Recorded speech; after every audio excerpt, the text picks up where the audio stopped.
राधे राधे। जय श्री कृष्णा फ्रेंड्स, कैसे हैं आप सभी लोग। आशा करती हूँ कि अच्छे होंगे। आज मैं आप लोगों को छठ पूजा की व्रत कथा सुनाऊंगी। सबसे पहले बताऊंगी कि इसे छठ क्यों कहा जाता है। कार्तिक मास की अमावस्या को दिवाली मनाने के 6 दिन बाद कार्तिक शुक्ल को मनाए जाने के कारण इसे छठ कहा जाता है।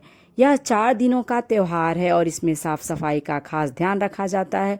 इस त्यौहार में गलती की कोई जगह नहीं होती। इस व्रत को करने के नियम इतने कठिन हैं, इस वजह से इसे महापर्व और महाव्रत के नाम से संबोधित किया जाता है। अब बताएंगे कि छठी मैया कौन है। मान्यता है कि छठ देवी सूर्य देव की बहन है और उन्हीं को प्रसन्न करने के लिए जीवन के महत्वपूर्ण अवयवों में सूर्य व जल की महत्ता को मानते हुए इन्हें साक्षी मानकर भगवान सूर्य की आराधना तथा उनका धन्यवाद करते हुए माँ गंगा, यमुना या किसी भी पवित्र नदी या पोखर के किनारे पूजा की जाती है। षष्ठी माँ यानी छठ माता बच्चों की रक्षा करने वाली देवी हैं। इस व्रत को करने से संतान को लंबी आयु का वरदान मिलता है। मार्कंडेय पुराण में इस बात का उल्लेख मिलता है कि सृष्टि की अधिष्ठात्री प्रकृति देवी ने अपने आप को 6 भागों में विभाजित किया है।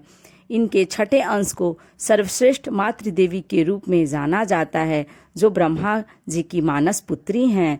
वो बच्चों की रक्षा करने वाली देवी हैं। कार्तिक मास के शुक्ल पक्ष की षष्ठी को इन्हीं देवी की पूजा की जाती है।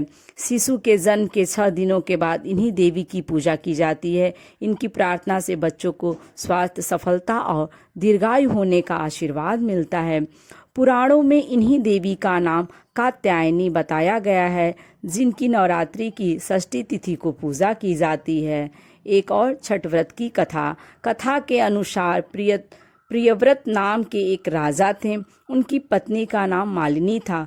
दोनों की कोई संतान नहीं थी। इस बात से राजा और उनकी पत्नी बहुत दुखी रहते थे।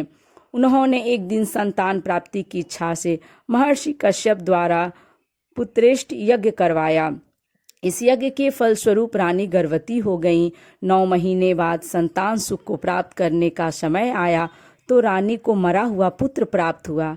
इस बात का पता चलने पर राजा को बहुत दुख हुआ। संतान शोक में वह आत्महत्या का मन बना लिए, लेकिन जैसे ही राजा ने आत्महत्या करने की कोशिश की, उनके सामने एक सुंदर देवी प्रकट हुई। देवी ने राजा को कहा कि मैं षष्ठी देवी हूँ, मैं लोगों को पुत्र का सौभाग्य प्रदान करती हूँ। इसके अलावा जो सच्चे भाव से मेरी पूजा करता है, मैं उनके सभी प्रकार के मनोरथ को पूर्ण कर देती हूँ। यदि तुम मेरी पूजा करोगे तो मैं तुम्हें पुत्र रत्न प्रदान करूंगी। देवी की बातों से प्रभावित होकर राजा ने उनकी आज्ञा का पालन किया।